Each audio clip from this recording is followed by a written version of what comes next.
Hello everyone. Today we are going to learn about language translator. Programs written in high-level language need to be translated to machine-level languages, binary before execution. Because our computer system does not understand high-level language, it only understands binary language or machine-level language. For this purpose, we require a language translator. There are three language translators available. First one is assembler. Assembler is used to convert assembly code to machine level, and compiler and interpreter are used to convert from high level code to machine level.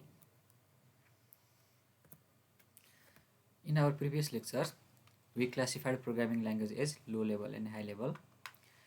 And if you write in machine level, that is pure binary 0 and 1, machine will not need any language translator.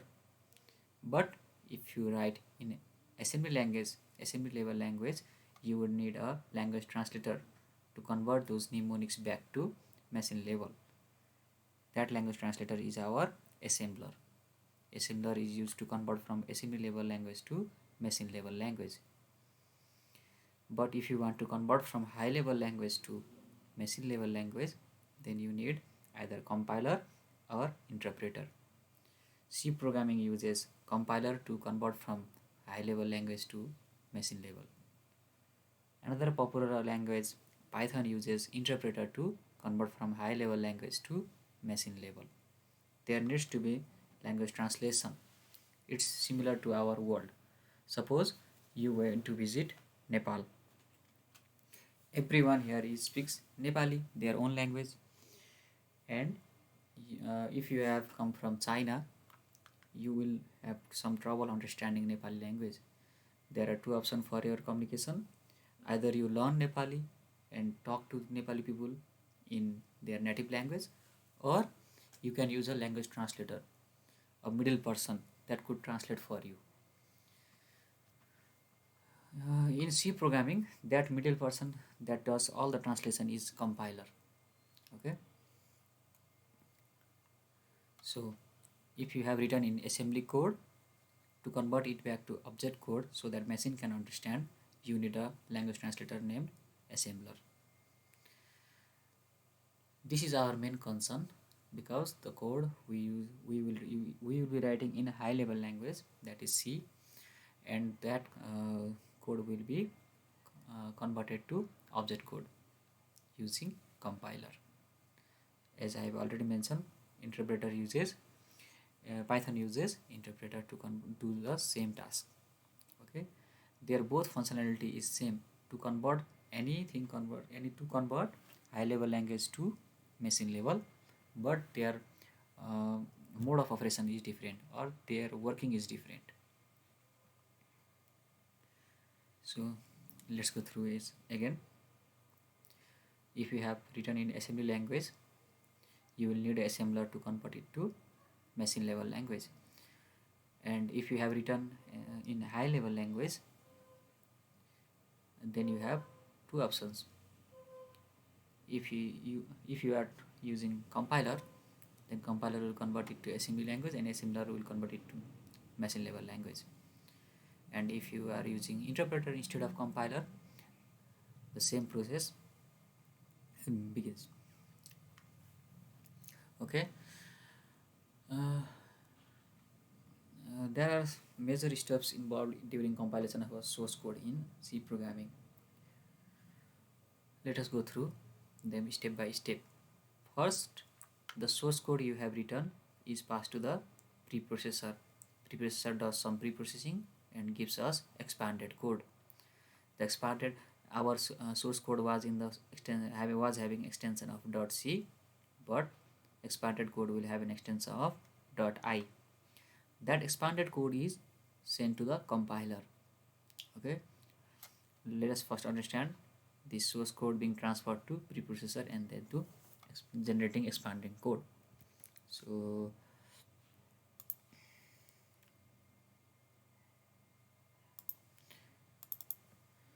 this is our source code. Okay, this is our source code from here to here. This is all our source code. When I press build button available here, or compile button, when I press it, what just happened was the preprocessor took this code. Okay, the preprocessor took the source code as we have already said before in our slide, and it will generate a expanded code. So what is expanded code? Let us see. Anything beginning with hash is a preprocessor directive. So preprocessor directive are preprocessed before compiler. What this line does is it includes the stdio.h file from your computer system. Whenever you installed your code block IDE, if you look inside your local disk C, you will find code block folder over there, and if you go inside it further and search for libraries, you will see their stdio.h file over there. Let us look at that stdio.h file inside our computer. So here it is inside your C drive where you have installed your code block. Go and look inside those folders and you will see stdio.h here. This file will be included. Okay, everything that is inside it will be included here in this line. This line will be replaced by anything that was inside the stdio.h. You can imagine it as being copied. So that after being copied here and all these lines together is called expanded source code. And after expanded source code is generated, the next thing compiler does it takes the expanded code and converts it to assembly code. So this all is happening in the background, so you must understand. So compiler takes that expanded code and converts it to assembly code, and after assembly code, assembler will convert it to object code.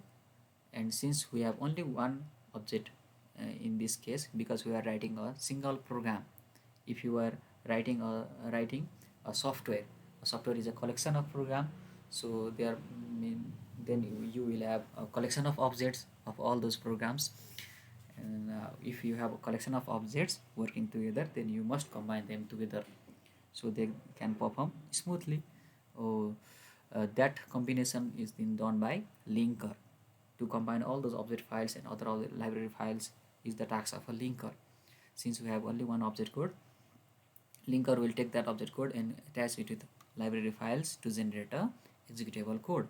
That executable code just generated, this source code was also in our local disk, that is secondary memory hard disk, and this executable code that just generated or object code that we have get, that is also in secondary memory.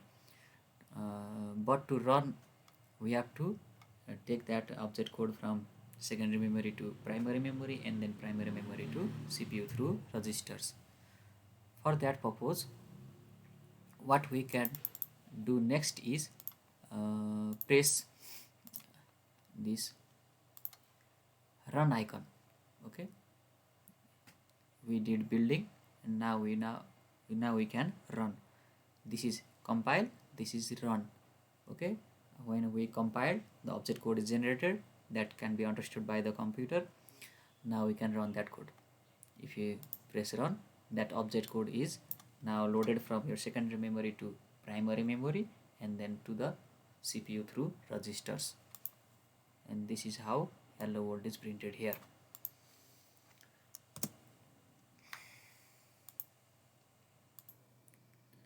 Now let us understand the difference in compiler and an interpreter. You just saw a compiler working.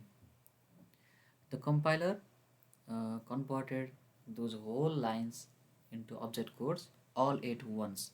That is, it took a single file and converted the whole file into object codes. Okay, but interpreter does the same action line by line. That is the major difference among a compiler and interpreter. Let me demonstrate. As I have already said, uh, Python uses interpreter. So let us see the action in Python. Okay, so this is a Python interpreter. If I write a is equal to 2, this line is already being translated to machine level. Okay, if you don't believe me, look at a. It can give me answer, it can give me value. How is it being able to communicate with me? Because it is already being translated to machine level. Compiler does this action at last. Once your code is over, once you have already written something, you will now press your compile button and it will translate those lines. But in interpreter, it does line by line. If I write b is equal to 3, this line is now executed. That means this line is also being translated already. If I write a plus b, it gives me 5, which is possible because it has already done those translations. That is, it already converted this high level language into machine level language when I press enter. This is what I meant. Interpreter converts high level language to low level language line by line.